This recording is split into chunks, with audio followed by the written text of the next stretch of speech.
merci pour votre présence à cet événement qui est co-organisé par Women First Media, ici représentée par sa fondatrice, la docteure Fatimata Lifal. Bienvenue et merci. Et organisé également par Debo, donc représentée ici par sa fondatrice, Madame Rabi Saïdou Diallo.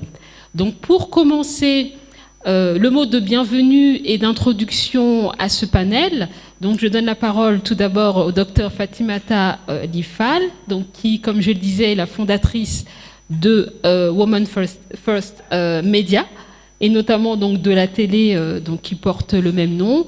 Docteur, vous êtes également consultante internationale en communication.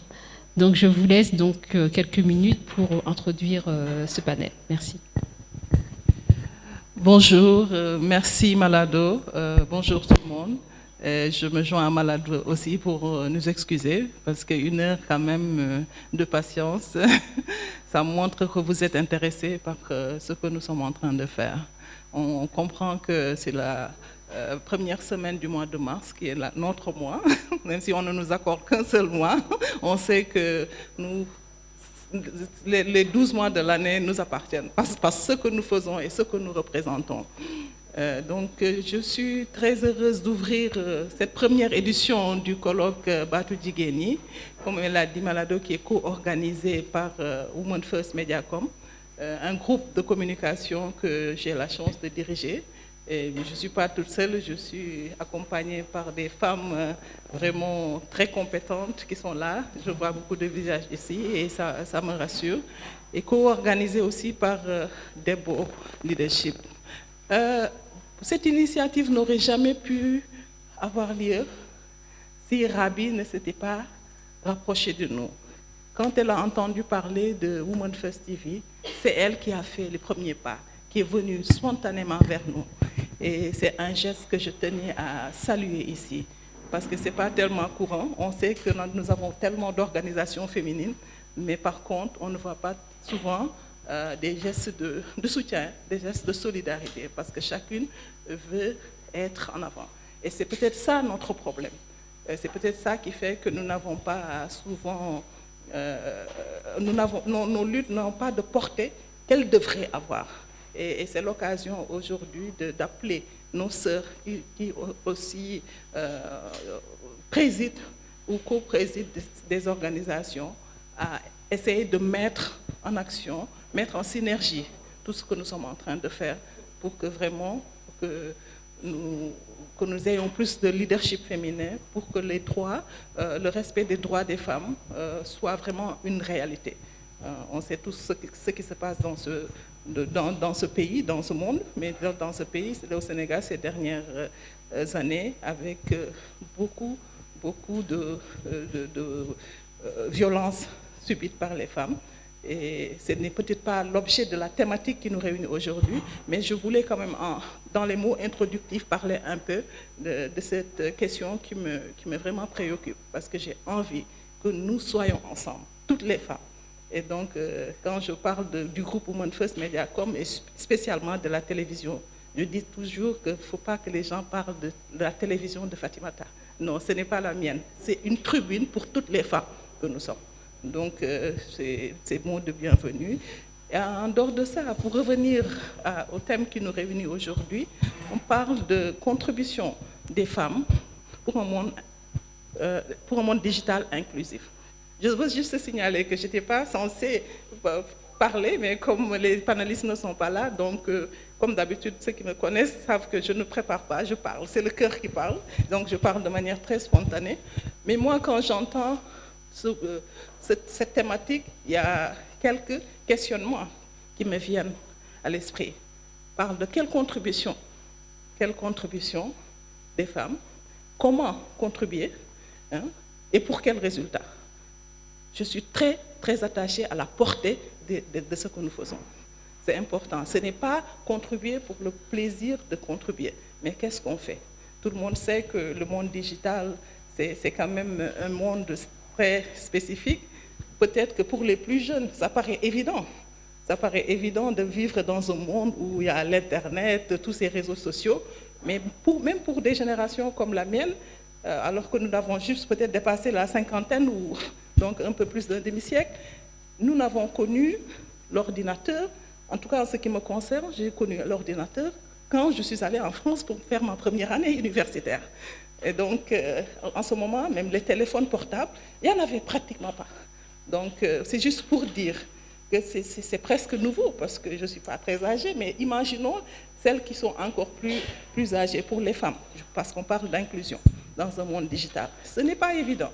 Donc, ça ne veut pas dire que parce que ce n'est pas évident pour les femmes qui sont un peu plus âgées, que ce n'est pas possible.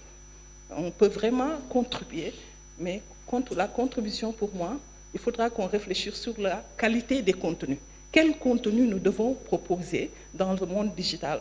Parce que peut-être que certaines ne sont pas très à l'aise dans ce monde-là, parce qu'elles ont connu tardivement dans leur vie, mais il y a des possibilités, et des possibilités de s'épanouir dans ce monde en apportant quelque chose de solide, donc une contribution de qualité. Pour moi, ce qui est important, c'est peut-être vraiment avoir des links avec les plus jeunes femmes qui connaissent ce monde-là mieux que nous. Donc le dialogue intergénérationnel, pour moi, c'est là où ça prend du sens. Comment nous, en tant que génération, nous, la génération intermédiaire et la génération de nos grandes sœurs et de nos presque mamans, comment nous pouvons apporter nos expériences, parce que nous en avons quand même vécu, comment nous pouvons partager ces expériences très riches avec les plus jeunes et comment les jeunes peuvent nous apporter leur technicité, leur spontanéité et comme ça qu'on arrive à produire des choses qui fassent sens. Donc c'est ça qui est important parce qu'on sait que le monde digital, il y a des phénomènes d'attraction et de répulsion en même temps. Des phénomènes d'attraction, on est obligé maintenant de nous mettre à l'ère du numérique. On est forcément, parce que c'est notre vie. Nos vies sont structurées, sont organisées autour du monde digital. Mais en même temps, c'est des phénomènes de répulsion, c'est-à-dire qu'il y a tellement de choses qui s'y passent qui ne nous parlent pas ou qui nous font peur, qui nous interpellent, parce qu'il s'agit parfois de ce que certains d'entre nous appelons des messages de contre-valeurs, parce que c'est vraiment aux antipodes de ce que nous croyons. Mais donc pour dire par rapport à ces phénomènes d'attraction et de répulsion, comment nous pouvons venir nouer des liens avec les plus jeunes et proposer des alternatives. Parce qu'il y en a qui sont là dans ces réseaux sociaux et qui commencent à avoir, qui ont beaucoup de vues, qui produisent, qui ont de l'argent, qui sont connus, mais est-ce que ce qu'elles produisent, c'est ce que nous voulons? Est-ce que c'est ça que nous avons envie de léguer à nos enfants? Est-ce que c'est ça que nous voulons? Donc, il faut pratiquement faire de la résistance. J'utilise certains mots qui peuvent peut-être choquer parfois, mais c'est de la résistance qu'on doit faire. Mais cette résistance-là... Je pense qu'on pourra développer tout à l'heure oui. Davantage. Là, on en est au mot introductif. Oui. Donc, je voulais donc laisser la parole. Mais on y reviendra pour oui, continuer à développer sur ce... Si tu me permets, juste terminer par cette phrase-là. Donc, je voulais juste dire, donc faire cette résistance-là pour que vraiment que nous puissions produire des alternatives. C'est ça, parce que comme les panélistes ne sont pas là et vous m'avez obligé quelque part à parler, donc c'était vraiment ça que je voulais dire, en attendant que Koura, qui est là, puisse vraiment développer davantage cette thématique-là. Merci. Merci beaucoup. Alors, merci beaucoup pour ton intervention. Je donne la parole donc à Madame Rabi Seydou Diallo pour le mot introductif et le mot d'accueil à ce panel. Puis ensuite à Madame Diouf et ensuite nous pourrons commencer donc le panel avec Madame Koura Fall et j'ai également donc aperçu donc Gaëlle Babacar Mbaye donc qui a pu arriver. Alors Rabi. Et se montre très patient. Donc, bienvenue à toutes et surtout à tous. Merci beaucoup. Donc, je vais être très, très brève. Je vais d'abord présenter très rapidement Debo, qui est un espace dédié à la femme de façon globale. Donc, c'est pour ça que ça s'appelle Debo, qui veut dire femme en poulard. Mais j'ai voulu, comme je le dis souvent, J'ai voulu jouer aussi avec la sonorité. Hein, Debo, pour moi, ça sonne debout. Et je voudrais que les femmes soient solidaires entre elles, qu'elles s'entraident, qu'il y ait de la bienveillance, parce qu'il n'y en a pas forcément entre nous. Et vraiment, j'ai voulu créer un espace où il fait bon se sentir femme, il fait bon parler entre femmes, et il fait bon de s'entraider entre femmes. Donc, cette structure est née il y a à peu près 8 à 10 mois. Elle fait son petit bonhomme de chemin. Elle rencontre de belles femmes, mais aussi de belles âmes, avec qui, je crois, l'aventure sera vraiment beaucoup plus belle. Et justement, aujourd'hui, c'est un moment d'échange, de rencontre. On n'a pas choisi en fait ce thème par hasard. On a voulu s'inscrire dans la thématique du 8 mars de cette année, hein, choisie par les Nations Unies sur le monde digital inclusif. Et donc, moi, je mettrais davantage l'accent sur le mot inclusif, parce que je pense que quand on parle d'inclusion, on fait référence, c'est un concept qui fait référence à une volonté de faire participer les individus de façon égale. Donc, on cherche une égalité de participation parce qu'il n'est pas question finalement que pour une problématique donnée, que l'on ne prenne en charge que les besoins d'un groupe en laissant les besoins d'un autre groupe. Donc, en tout cas, merci beaucoup d'être venus. J'espère qu'il y aura des échanges intéressants. En tout cas, je n'ai aucun doute par rapport à la qualité du débat. Parce que Mme Kourafal est l'une des pionnières dans son domaine, de télécom, etc., de contribution des femmes, et elle pourra vraiment donner à ce premier événement, Women First TV Debo, disons un point de départ qui sera très important. Merci beaucoup pour votre attention et puis bon colloque. Alors, je vais donner la parole à Madame Awa Cherdiouf, donc qui représente ici le musée de la femme. Donc, qui est la directrice du musée de la femme, plus précisément. Merci. Bonjour, mesdames et messieurs. Et bienvenue au musée de la femme Harriet Bachili. C'est toujours un plaisir pour nous, toute l'équipe du musée, moi-même, Hadijatou, qui est en train de prendre quelques images pour envoyer à la directrice administrative et des relations publiques, qui vit aux États-Unis, mais qui est tout le temps connectée pour le travail, Madame Marie-Pierre Mbaye-Maïrik, Madame Florence Dior dos Santos de l'autre côté et nos autres qui s'occupent de la sécurité et qui sont derrière cette porte. Nous vous souhaitons à toutes et à tous la bienvenue.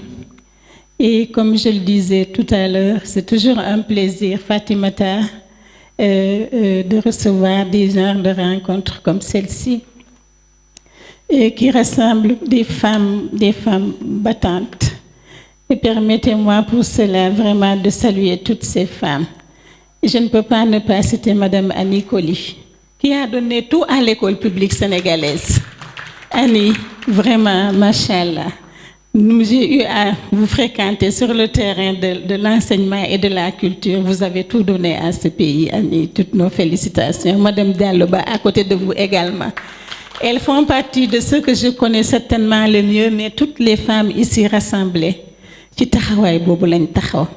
C'est pourquoi je vous disais tout à l'heure, Fatma Tali, que la qualité du public est mieux que la quantité du public. Et ça, voilà, on peut en juger par la présence de toutes ces grandes dames ici que nous saluons et à qui nous souhaitons la bienvenue. Voilà. Ce thème que vous avez choisi, effectivement, qui s'inscrit dans le cadre de la célébration du mois de mars.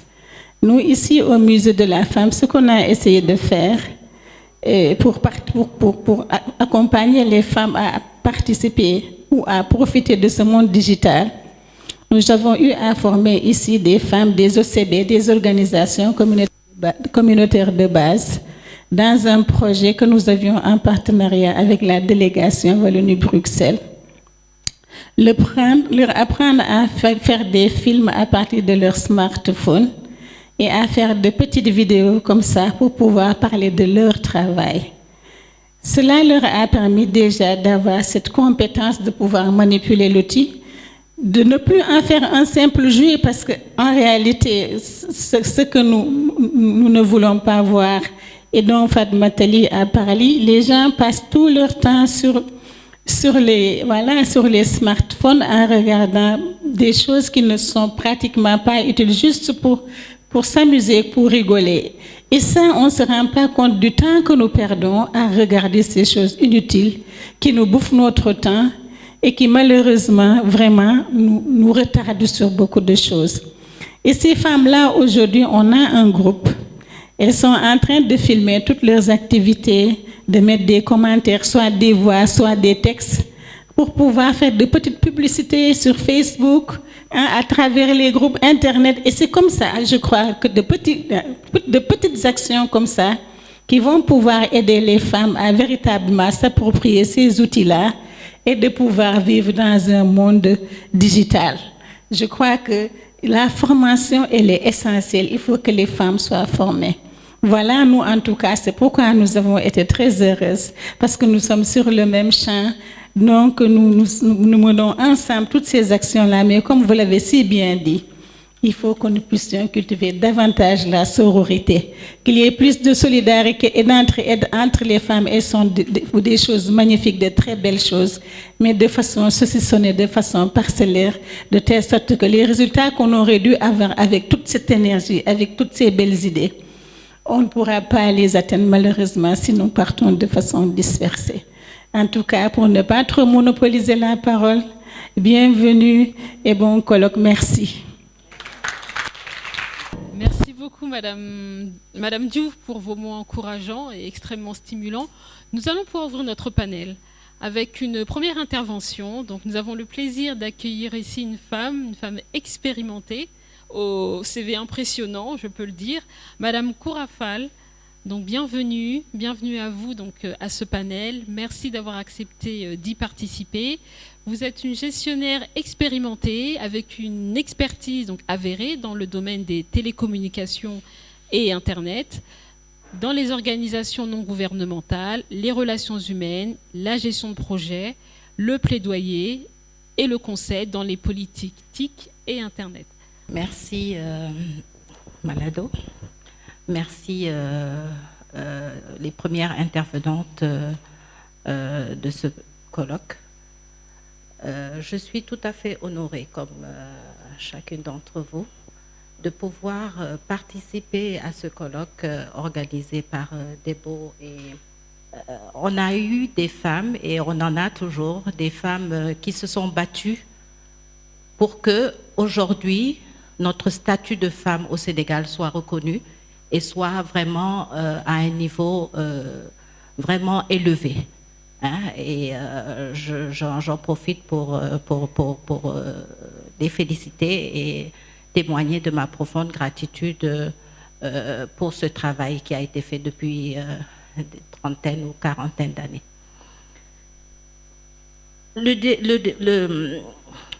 Le thème de cette journée, qui est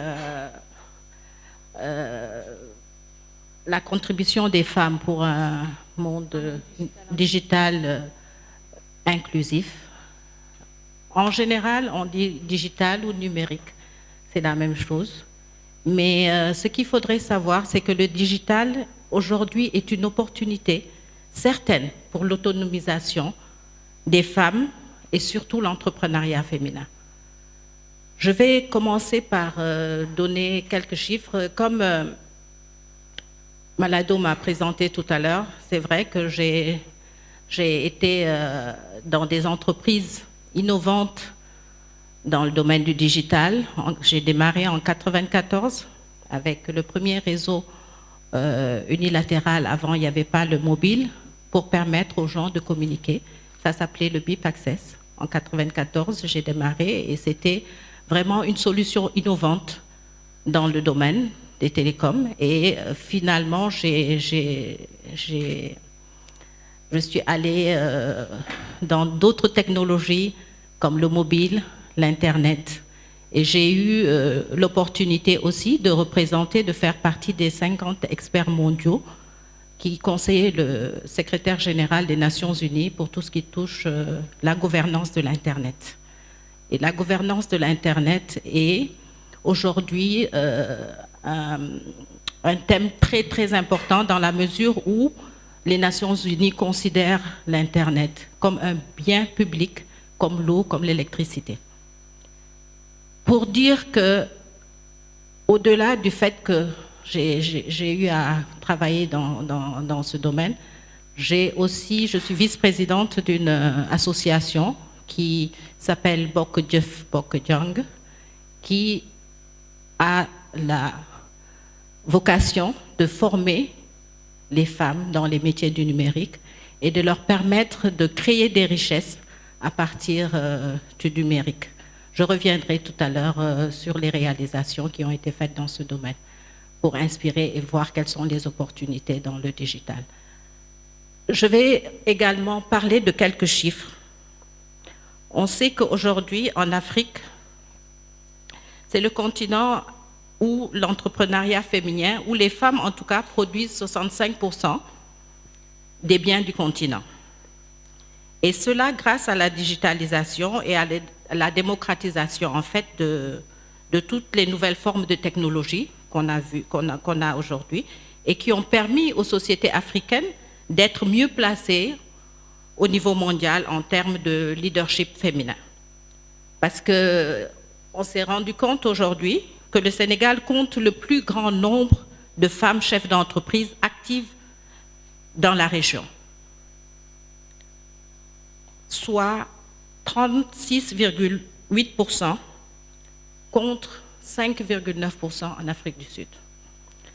C'est juste pour vous dire que la majorité des femmes qui ont créé en fait ces entreprises, donc 62% de ces femmes, ont créé cette entreprise parce qu'elles ont profité de l'opportunité, plus que par la nécessité, Donc ça veut dire qu'elles ont vu une opportunité, peut-être dans le digital, pour pouvoir mettre en place une entreprise, en tout cas un moyen de pouvoir créer de la richesse et pouvoir être autonome. On a aussi un autre chiffre au Sénégal, contrairement à ce que la plupart de nos hommes pensent, on a 51,2% de femmes contre 48,8% d'hommes au Sénégal. Donc les femmes sont plus nombreuses au Sénégal que les hommes. Voilà. Et ce n'est pas une femme pour deux, c'est 51 contre 48. Au niveau du digital, on a 57% des femmes, ça ce sont les données de l'IUT, qui disent que 57% des femmes utilisent l'Internet dans le monde contre 52% des hommes. Et une enquête qu'on a menée au niveau du chapitre ISOC, qui est le chapitre Internet Society au Sénégal, a révélé qu'il y a quand même des inégalités en ce qui concerne l'accès aux technologies. Et le taux d'inégalité homme-femme concerne plutôt l'accès et avoisine les 30%. Donc, si les femmes veulent accéder à l'Internet plutôt et au digital et se sentir en sécurité en ligne, je pense qu'il faut, par conséquent, qu'elles soient capables de développer des compétences numériques qui leur permettraient de s'engager dans les espaces numériques. J'avais dit tout à l'heure que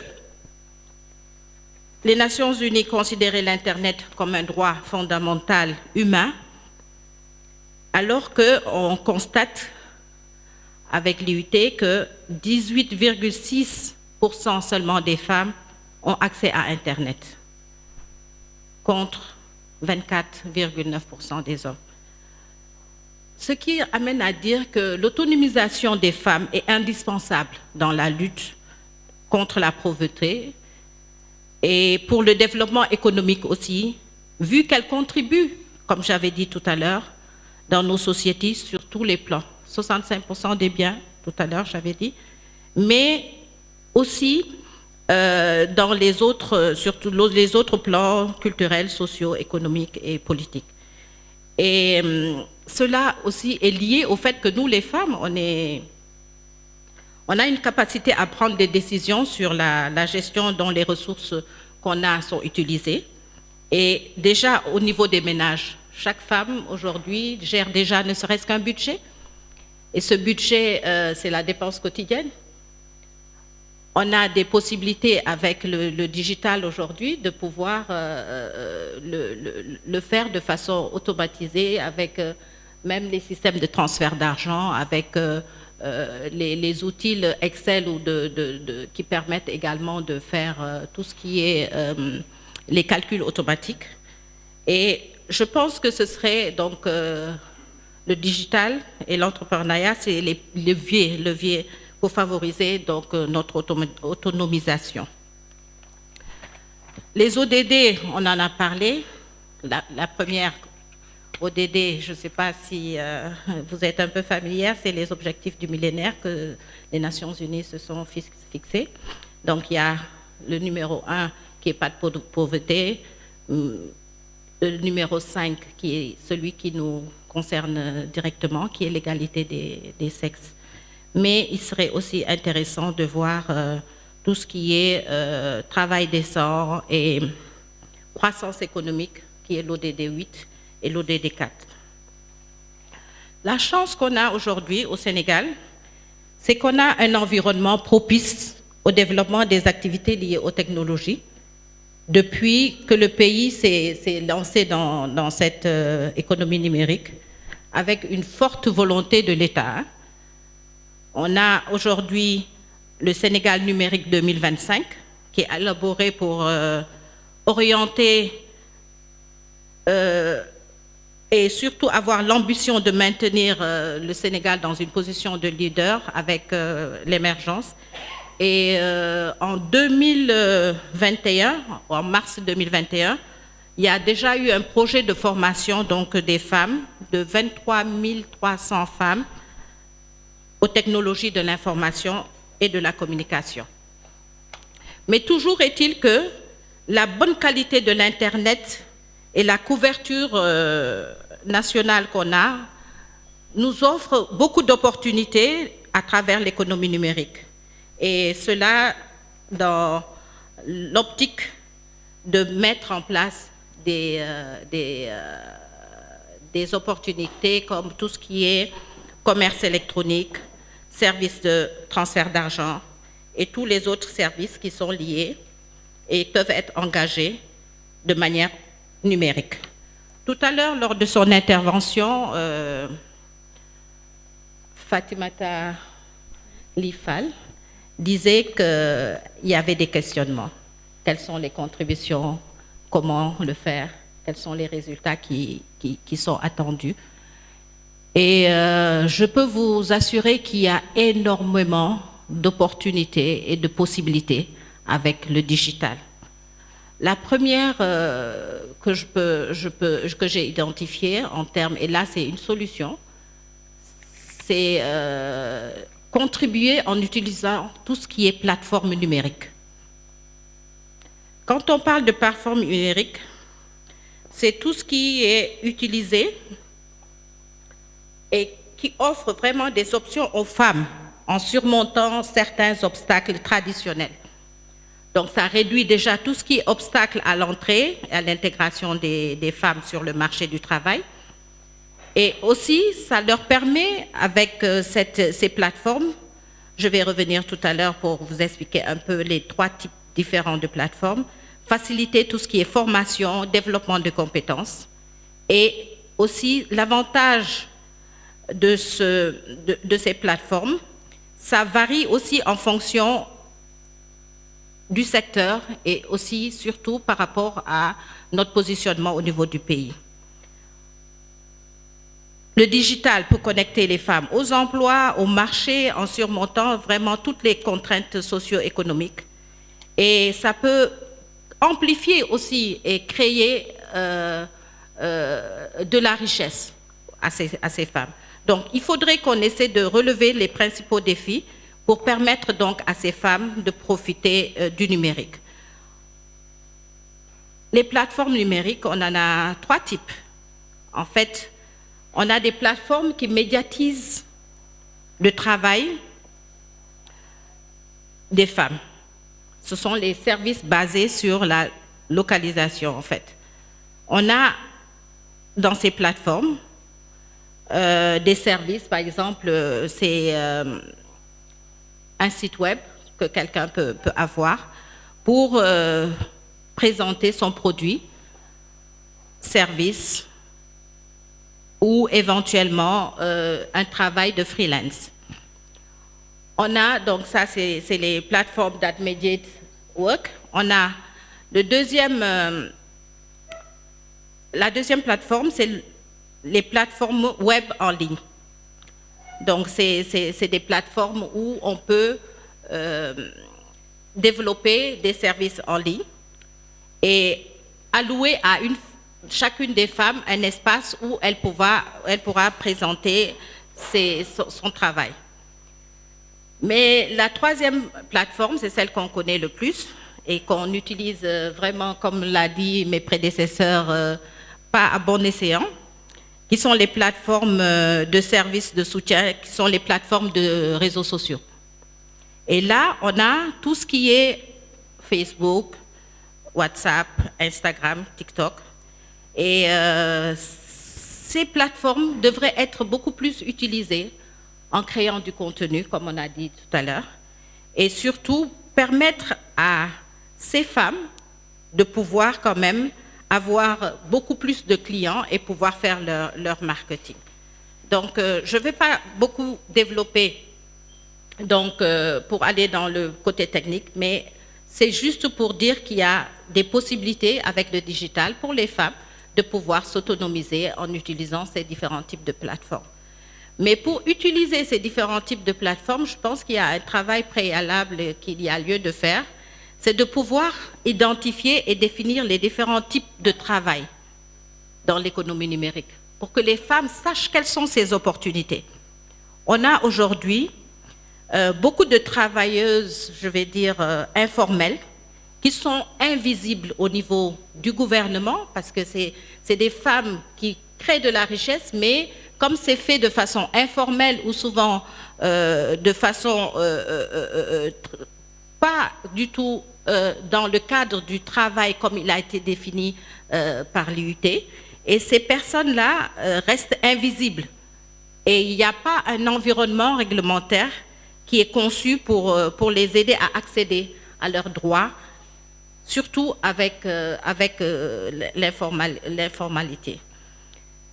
Et cette invisibilité, ça empêche à ces femmes de pouvoir accéder à tout ce qui est mesures de protection des travailleurs, telles que l'indemnité de retraite, l'IPRES, le salaire minimum aussi. Et ça, je pense que c'est dans ce cadre qu'il faudrait avoir une classification adéquate et définir les différents types de travail dans l'économie numérique. Là, je développe vraiment des recommandations qu'il faut pour permettre à ce que la participation des femmes dans le digital. Et je pense que ce serait l'occasion de faire un plaidoyer pour définir ou proposer au gouvernement de modifier les lois qui existent pour définir et reconnaître surtout le travail des femmes sur ces plateformes. Et ça pourra vraiment aider à aligner la politique gouvernementale et la mise en œuvre sur les besoins de ces femmes et les aider à réaliser le plein potentiel économique. Ça, c'est un préalable, comme j'ai dit tout à l'heure, pour la contribution de ces femmes. Donc, identifier les différents types de femmes, les différents types de travail dans cette économie, mais surtout améliorer l'accès aux outils numériques pour les femmes. Dans l'avenir, on sait que l'accès des femmes à l'infrastructure numérique va déterminer leur taux de participation à l'éducation, à l'adoption des technologies, à la population active en général. Et on a environ 18% des femmes seulement qui sont susceptibles de posséder un smartphone par rapport aux hommes. Donc, permettre au-delà donc de pouvoir identifier et définir les types de travail dans l'économie numérique, il faudra aussi améliorer l'accès aux outils numériques. Je sais qu'il y a beaucoup de femmes qui possèdent déjà des téléphones, mais il faudrait qu'on arrive à pouvoir démocratiser cet accès pour leur permettre d'avoir des smartphones qui pourraient leur permettre de pouvoir utiliser les différentes plateformes que j'ai présentées tout à l'heure. Mais aussi, le gouvernement, ça c'est une recommandation, on devrait inclure la collecte des données validées par sexe pour comprendre un peu les écarts. Parce que quand on a l'agence de régulation des télécoms qui fait un peu la collecte des données, ce n'est pas ventilé par sexe. Et là, ça ne permet pas de pouvoir avoir une cartographie de l'utilisation des outils numériques et aussi de l'accès à Internet. Lorsque les femmes auront accès à ces différents outils, je pense que ça permettrait de finaliser maintenant pour pouvoir créer une infrastructure de telle sorte qu'on améliore les compétences numériques des femmes. Parce qu'aujourd'hui, on dit digital, on va demander aux femmes de contribuer dans le digital, mais il faut, pour qu'elles puissent utiliser ce digital, avoir des compétences numériques, savoir comment utiliser un téléphone, comment faire un site de e-commerce, comment publier du contenu, parce que c'est là où on aura un impact. Et pour cela, je pense qu'il y a des programmes de compétences numériques qu'on doit mettre en place. En 2016, avec l'ONG Bokodianko Bokodieuf, on avait, avec un bailleur, la francophonie, on avait pu former 50 femmes ingénieurs de l'école supérieure des multinationales des télécoms à développer des applications Android sur le mobile, sur le téléphone mobile. C'est-à-dire, ça permettait à ces femmes ingénieurs qui créent des applications de pouvoir créer des applications qui pouvaient vraiment impacter la vie de la société au niveau du Sénégal. Et parmi ces femmes, pour vous dire, par rapport à la formation ou l'impact de la formation, on a pu, avec ces femmes, elles ont pu développer 2 projets, 2 applications Android sur le mobile qui ont même reçu des prix, un prix avec Linger Digital, un prix de la Sonatel qu'ils effectuent, je pense, chaque année. Et ils avaient pu, les femmes, elles avaient pu développer une application qui permettait ça s'appelait Nasset. C'était une application pour gérer les ordures ménagères.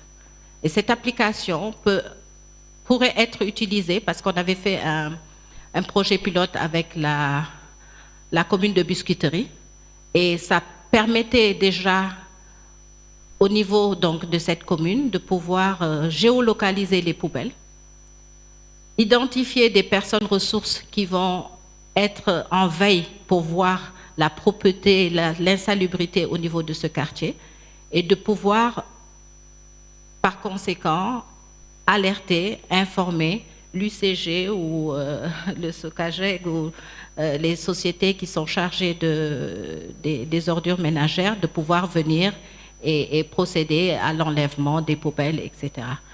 Et je pense que ce sont des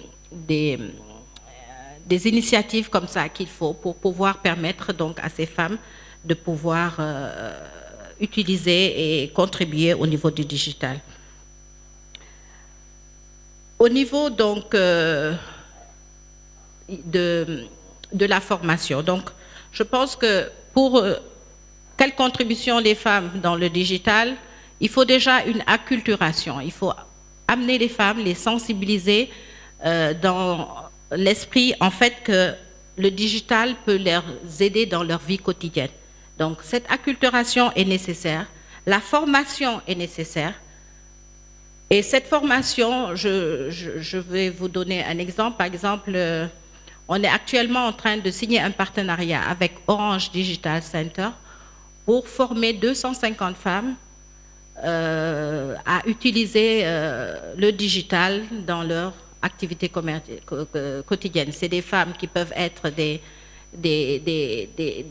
femmes qui ont des petits commerces, des femmes qui ont des petites entreprises, des femmes qui sont même au foyer, pour leur permettre déjà de pouvoir utiliser ce digital dans leur vie de tous les jours et les accompagner aussi dans leur développement s'il y a une entreprise derrière.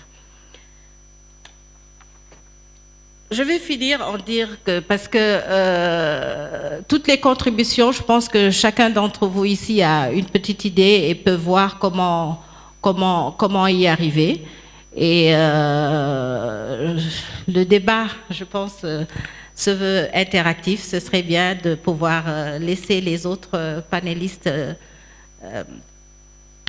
dérouler leur intervention. Mais je vais finir seulement en disant que quand une femme encourage le vol d'une autre femme, tout à l'heure, l'envol d'une autre femme, elle se donne des ailes elle-même.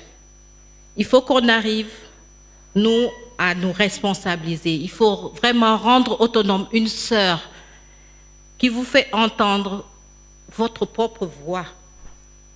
Ça vous rappelle en fait qui vous êtes. Il faut qu'on arrive, on a dit inclusif. Inclusif, c'est vraiment ce sens-là. C'est-à-dire, il faut qu'on s'aime entre nous et qu'on essaie de pratiquer l'amour du prochain pour pouvoir arriver à vraiment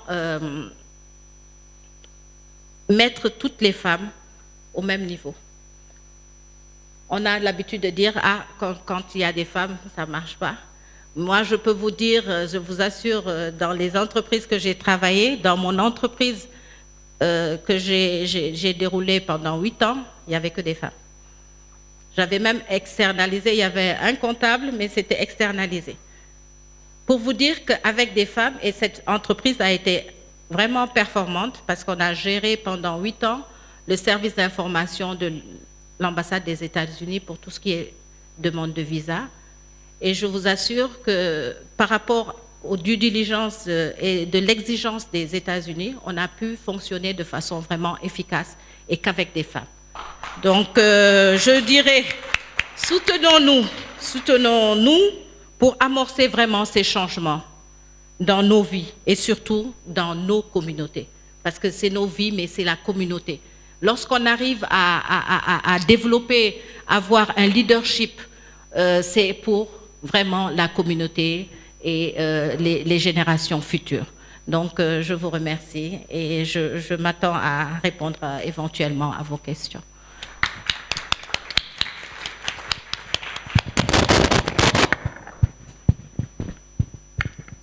Merci beaucoup, Madame Kourafal, pour votre belle intervention, riche, dense, inspirante et surtout pleine de recommandations qui, je pense, pourront être utilisées par les différents acteurs de l'inclusion digitale des femmes.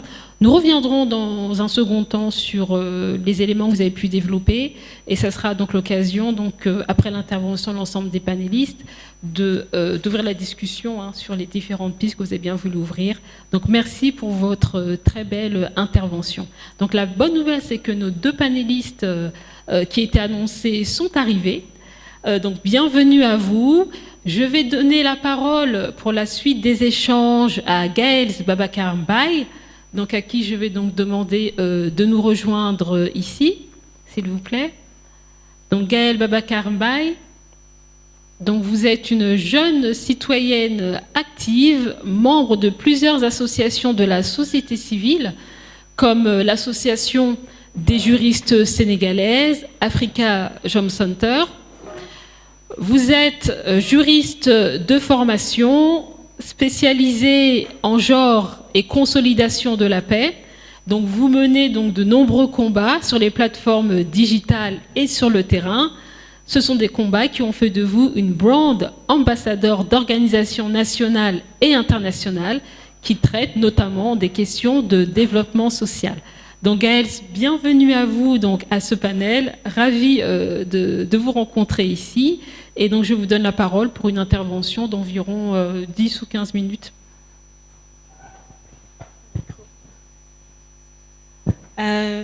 Merci beaucoup.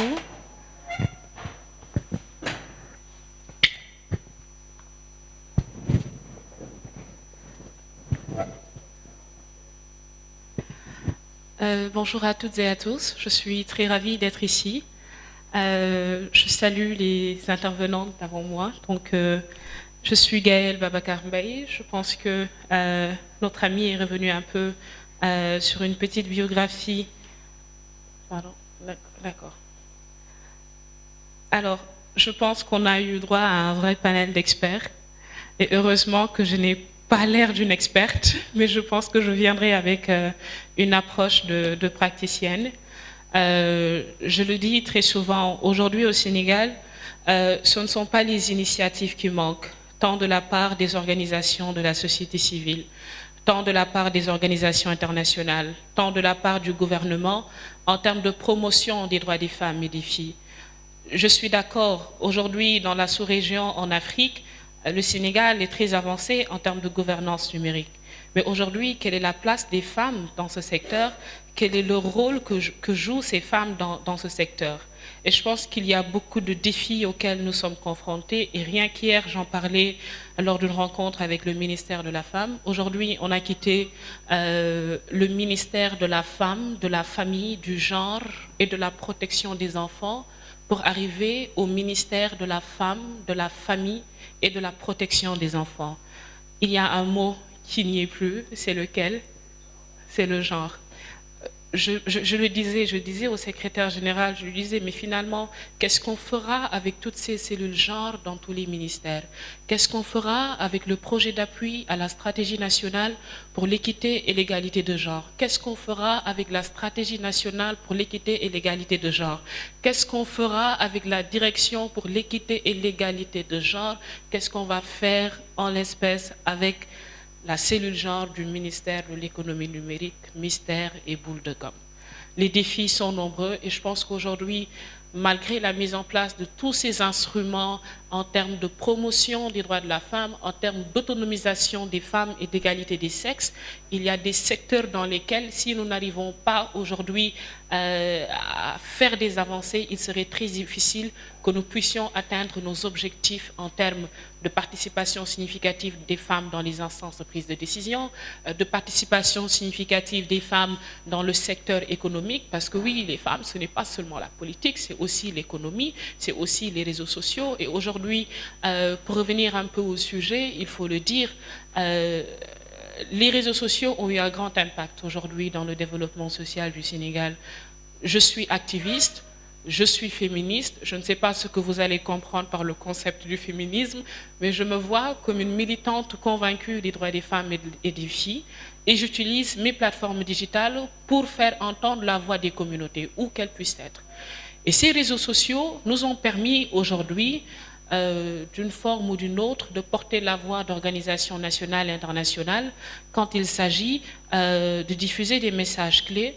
C'est le cas des 16 jours d'activisme contre les violences faites aux femmes et aux filles avec ONU Femmes, avec qui nous sommes ambassadeurs. Il en est de même pour UNICEF, il en est de même pour d'autres organisations qui traitent bien évidemment des questions liées aux femmes et aux filles. C'est très bien, je suis très ravie de voir qu'aujourd'hui, Debo et Women First n'ont pas célébré cette journée internationale comme le font beaucoup d'organisations ici au Sénégal. Très souvent, on a tendance à limiter cette journée peut-être à du Ndiro-Wale, à des fleurs, à des fêtes. C'est très bien, mais chaque année, je le rappelle, avant-hier, on doit tourner donc, une édition spéciale par rapport à la journée du 8 mars. Et quand l'animatrice m'a appelée, oui, on a besoin de vous, on va faire un plateau, je lui dis, quel genre de plateau? Quel sera le format? Il me dit, oui, on va discuter et ensuite il y aura une prestation artistique. À la fin, on va faire un cocktail, etc. Je lui dis, mais madame, moi, ce n'est pas l'approche que je vous suggère. Parce qu'aujourd'hui, jusqu'au moment où on vous parle, il y a des femmes qui sont persécutées, il y a des femmes qui sont violées, il y a des femmes qui sont battues. Et on est là à fêter. Il n'y a rien à fêter, je suis désolée. Il n'y a rien à fêter.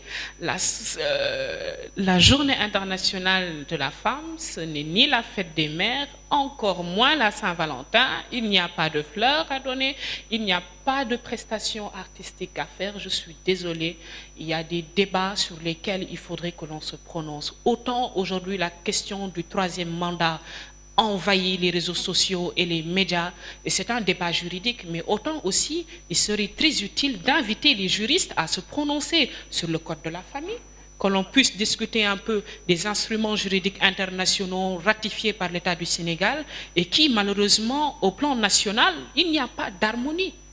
En termes d'application des textes, aujourd'hui, l'Assemblée nationale n'est pas, le bureau de l'Assemblée nationale n'est pas paritaire. Il en est de même pour le bureau de la ville de Dakar. Et c'est ce qui s'est passé dans bien d'autres régions du Sénégal. Il reste beaucoup à faire. Et ce thème aujourd'hui de la GIF au plan international, le Sénégal a choisi comme thème la campagne Nadak Mbamoudal. D'accord, ça va toujours en parfaite corrélation avec les violences basées sur le genre. Mais aujourd'hui, le thème de l'année, le digital, ce n'est pas seulement l'apport des femmes dans le monde numérique, c'est aussi le harcèlement sur les réseaux sociaux. C'est aussi ces menaces que nous subissons en tant que féministes. Aujourd'hui, quand on lançait le collectif Patients en danger, suite à l'affaire Astou Sokhna, nous sommes passés par les réseaux sociaux. Et c'est en 24 heures qu'on a mis en place un collectif avec plusieurs organisations de la société civile, avec des activistes. En moins de 3 jours, on a fait un point de presse.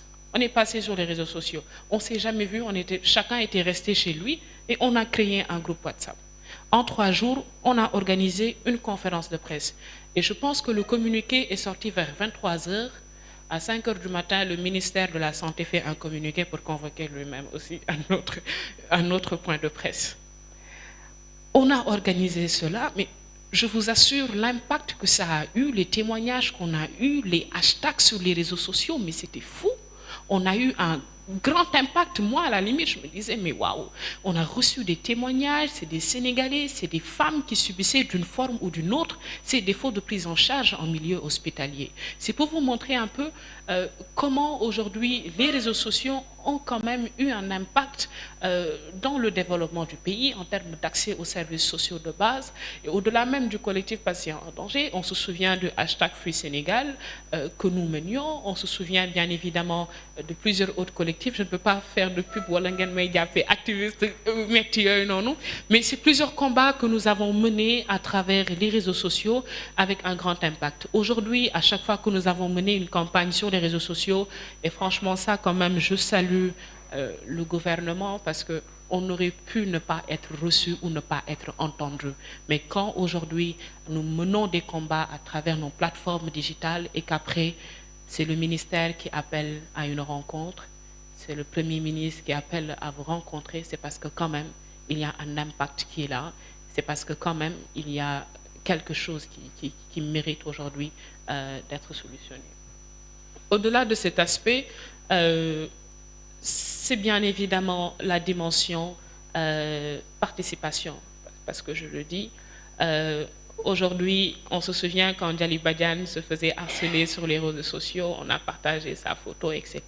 Et c'est des choses qui nous arrivent, nous, tous les jours. Et je pense que c'est l'occasion, je ne sais pas qui est dans la salle, mais je pense qu'il serait très important de poser le débat de la protection des femmes défenseurs des droits humains sur les réseaux sociaux. C'est l'occasion de poser le débat de la protection juridique des femmes activistes, des féministes, des femmes défenseurs des droits de l'homme de manière générale, parce que c'est des questions auxquelles quand même il nous faudrait trouver des solutions. Il nous faudrait trouver des solutions et appuyer bien évidemment toutes ces innovations.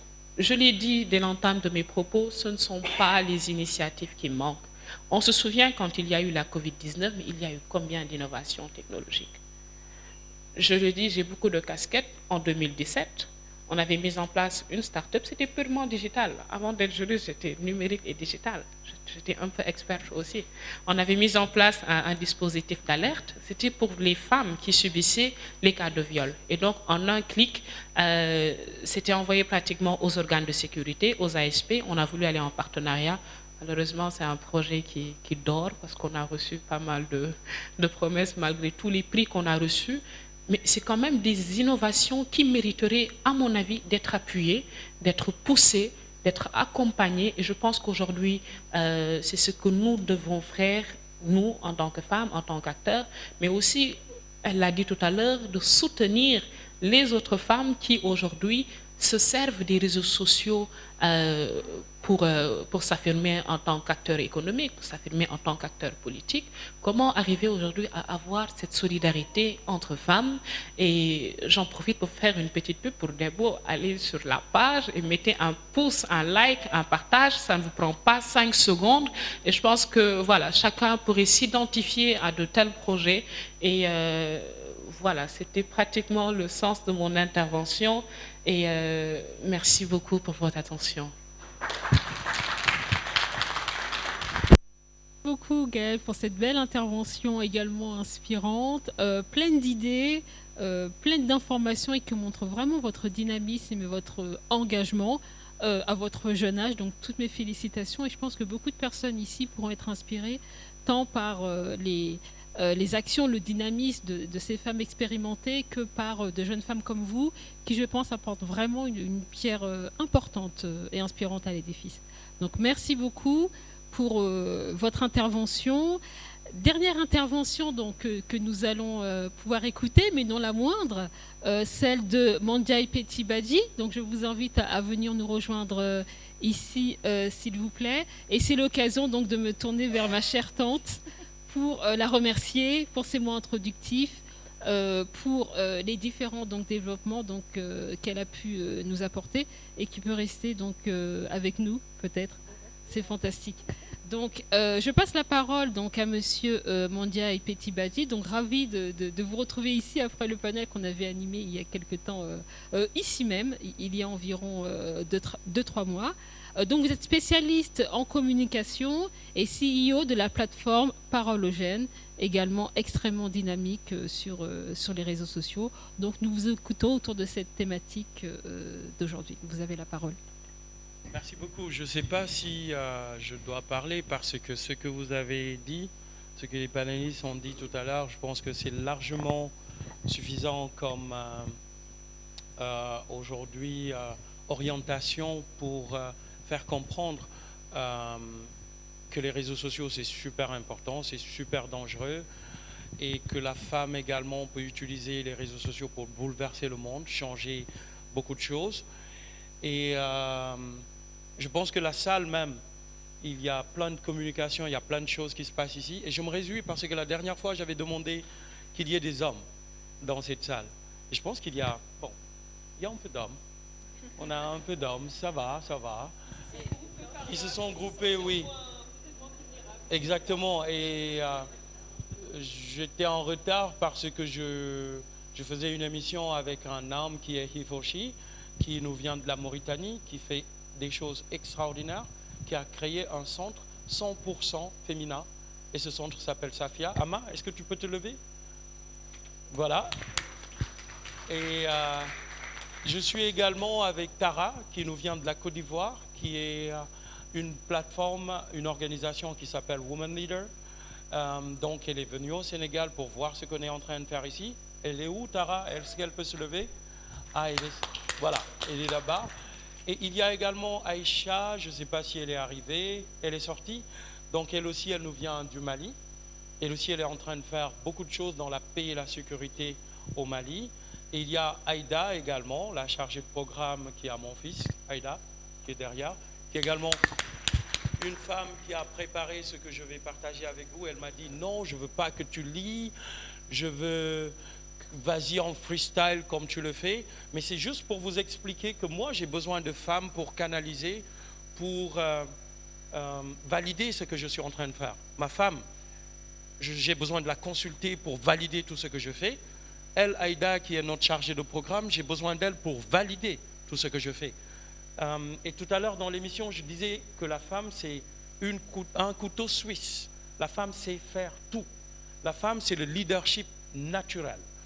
Et dans les réseaux sociaux, malheureusement, quand on regarde par exemple ce qui se passe, toutes les personnes qui se disent influenceuses, c'est plus montrer le corps de la femme, c'est plus des danses, c'est plus des choses qui ne reflètent pas véritablement quand on parle des femmes Linguère. Une personne l'a dit tout à l'heure, de Aline Sitoé Diatta, de Mame Diarra Bousso, Je pense qu'il y a plusieurs femmes aujourd'hui dont on peut véritablement parler de leur éloge et de ce qu'ils sont en train de faire. Et aujourd'hui, dans le monde digital, comme les panélistes l'ont dit, 90% des métiers aujourd'hui dans le monde, il faut y associer le digital. On ne peut absolument aujourd'hui rien faire sans le digital. Et pendant Covid, on a vu quel était le rôle de ce digital. Et nous, quand nous avons lancé un programme intitulé « Sans jeune espoir », nous avons vu une fille, elle a dit « Fagedjaï la Djaï », mais elle le fait sur TikTok. Et elle a laissé son job du Maroc pour venir au Sénégal pour faire le Fagedjaï la Djaï. Et ça lui a permis aujourd'hui d'avoir des économies extraordinaires. Elle n'a même pas osé à la radio dire combien elle gagne. Et elle n'a même pas osé développer toute sa stratégie tellement qu'elle avait du cash. Pour juste vous dire que si on oriente tout ce qu'on est en train de faire sur le digital, on peut véritablement faire des miracles. Aïda m'a demandé de parler de 3 piliers. Et dans ces 3 piliers, il y a dans le pilier 1, parler de l'éducation. Et dans l'éducation, ce n'est pas moi, hein, c'est Aïda qui a écrit, je peux vous assurer. Ne pensez pas que c'est un génie qui est là. Je vous l'ai dit tout à l'heure, c'est un génie qui s'appuie 100% sur les femmes. Donc elle m'a dit qu'il faut une introduction, pour introduire l'éducation numérique, il faut plutôt l'éducation numérique dans la solidarité afin de permettre à toutes et à tous de se familiariser avec les technologies. Tout le monde sera alors habitué à avoir des filles fortes en informatique dès le collège et au lycée. Et dans cela, il faut former les femmes pour mieux donner les moyens pour développer leur business grâce aux outils digitaux. Cela va favoriser l'employabilité et leur donner la chance d'évoluer au même titre que les hommes. Et dans le deuxième pilier, elle est revenue sur la sensibilisation. Et pour la sensibilisation, sensibiliser les garçons et les filles à ces sujets dès l'enfance. Décourager l'idée que le digital est une activité masculine afin de contribuer et de promouvoir à l'égalité des chances avec l'avantage supplémentaire que les jeunes filles garderont et pourront rêver d'être des entrepreneurs, des visionnaires dans des secteurs de la technologie. Et elle tient également à expliquer que seules les motivations, les compétences et les qualifications sont de réels enjeux dans ces secteurs. Et pour finir, le troisième pilier, Aïda a dit qu'il faut inspirer et donner confiance. Inspirer et donner confiance, c'est fondamental. Alors, pour inspirer et donner confiance, il faut abattre les freins et les barrières psychologiques que peuvent se mettre entre les femmes vis-à-vis du monde du digital. Mettre en avant les figures, les femmes qui ont réussi dans le domaine du digital. Aujourd'hui, je pense que ce qu'elle a dit tout à l'heure sur des hashtags qui ont changé le monde, c'est fondamental et je pourrais revenir sur plein d'hashtags qui ont changé le monde. Il faut également, pour les barrière 1, elle a dit, le digital est un secteur réservé aux hommes. Non, le digital est un secteur réservé également aux femmes. Et ce que je suis en train de dire aujourd'hui, c'est une femme qui l'a écrit. Barrière 2, une femme qui évolue dans le monde du digital trouve difficilement un équilibre entre la vie professionnelle et la vie privée, car les carrières dans ce domaine sont trop prenantes et elles peuvent contraindre l'éducation des enfants et la prise en main du foyer. Ça, c'est Aïda qui a écrit, ce n'est pas Mandjaï Petit Bachi. Et je pense que ça mérite des applaudissements. Et quand il a dit tout à l'heure des hashtags qui ont changé, nous, on a une plateforme qui s'appelle Parole aux jeunes qui nous permet de mettre en lumière ce que les jeunes sont en train de dire ou de faire. Et je vous ai cité ce Hifoshi qui nous vient de la Mauritanie, qui lui soutient les jeunes filles à s'autonomiser, à avoir confiance en elles. Cette jeune fille qui nous vient de la Côte d'Ivoire, qui a subi des violences personnellement, mais dans sa chambre, elle a pensé à créer cette plateforme de Women Leader pour continuer à supporter, à mettre en lumière ces femmes à travers le digital, à travers tout ce qu'on est en train de faire. Aïda qui ne veut presque pas qu'on parle d'elle, mais qui est capable, quand tu lui expliques quelque chose, de te dire voilà ce qu'on devrait faire. Moi, je pense qu'on gagnerait plus, qu'on gagne plus à mettre devant la femme. Je ne dis pas que les hommes ne doivent pas être à côté, mais moi, je préfère quand on est derrière. Et souvent, les hommes vont me dire « Manjai, tu es trop féministe ?» I don't care. Ils n'ont qu'à dire ce qu'ils veulent, mais ils sont tous d'accord avec moi que c'est la femme, aujourd'hui, qui est l'essence de la vie. Et moi, il n'y a aucun homme qui va me dire que j'ai enfanté ça ou j'ai enfanté celui-là. C'est la femme qui donne la vie. Donc c'est la femme qui est le cœur de tout ce qui se passe. Et aujourd'hui, sur le digital, elles sont persécutées, elles sont violentées, elles sont à nu. Et des plateformes comme Debo, comme aujourd'hui Women First, des activités comme ça, je pense, peuvent permettre aux femmes de comprendre qu'elles doivent être leur place véritable dans ce qui se passe dans le monde digital. Prenez tout. N'hésitez même pas. Prenez tout ce que vous pouvez prendre. Changez la donne parce que vous êtes ces couteaux suisses où vous vous levez le matin avant l'homme, vous lui faites son café. Lui, il va juste aller au travail, revenir, être devant sa télévision. Et vous allez cuisiner encore pour lui donner à manger et vous vous couchez en dernière position. Alors si vous avez ce pouvoir-là, je ne vois pas réellement pourquoi ce pouvoir-là ne peut pas être exercé dans le monde digital, dans ce qu'on fait sur le digital pour changer la donne. Parce que moi, j'ai plus envie de voir des filles dénudées, des filles qui parlent n'importe comment, des filles qui s'expriment comme si le Sénégal était un pays où Yahoo Moïgaï, parce qu'en réalité c'est ça. Ceux qui parlent mal, ceux qui disent mal sur TikTok, sur Facebook, sur les réseaux sociaux, c'est eux qui ont plus de likes. Elle a demandé tout à l'heure, mais pourquoi on doit hésiter à liker, à donner plus de visibilité à Debo ou à Woman First? Mais mettez une vidéo où la fille a des habits dénudés, vous allez voir que cette vidéo va avoir plus de likes, plus de trucs, les gens vont commenter plus. Ce qu'on est en train de faire ici, je ne sais pas si quelqu'un a mis sur les réseaux sociaux ou va en parler, mais ça va être sous-même évalué ou sous-utilisé, alors que c'est ça qu'on doit mettre en lumière si nous voulons changer la donne. Les réseaux sociaux, c'est tellement cool.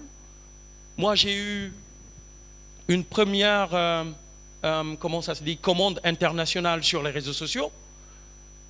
Pourtant, le jeune qui a eu cette commande, il m'a juste envoyé son bouille, il m'a dit « je vends du bouille » dans le cadre de notre programme Sans Jeune Espoir. Et mon influence que j'utilise sur les réseaux sociaux, j'ai posté la petite vidéo de 2 minutes et j'ai dit on vend du bouille. Et une femme m'a contacté du Suisse, il m'a dit j'achète le bouille. Je veux 1 tonne. Et on a vendu. Elle a envoyé l'argent, on a vendu. Donc aujourd'hui, on peut utiliser ces réseaux sociaux-là pour rétablir des injustices dans cette vie, surtout par rapport aux femmes, elle l'a dit tout à l'heure. Mais également, moi je pense que les femmes peuvent utiliser les réseaux sociaux pour créer de l'emploi, surtout pour les femmes, donner de l'espoir, mais diffuser la bonne information. Et ça, c'est fondamental dans ce que nous pouvons faire. Et les Hifoshi qui sont là aujourd'hui, les hommes, vous n'êtes pas nombreux, mais la prochaine fois, revenons très nombreux dans cette salle pour soutenir des initiatives pareilles. Et je pense que le monde irait mieux si nous écoutons plus les femmes. Merci beaucoup.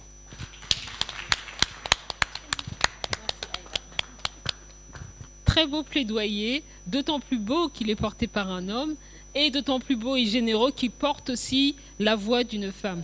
Donc merci beaucoup pour cette belle présentation. Merci à Manjai, merci à Aïda et à tous vos collègues, camarades, amis qui nous ont rejoints ici à ce panel et qui pour certaines viennent de loin. Donc merci beaucoup. Merci de nous avoir rejoints. Je remercie donc l'ensemble des intervenants, Merci, docteur Fatimata Lifal. Merci, Madame Kourofal. Merci, Gaël Babakambay. Merci, Mondia Epiti Badji, pour vos interventions donc inspirantes.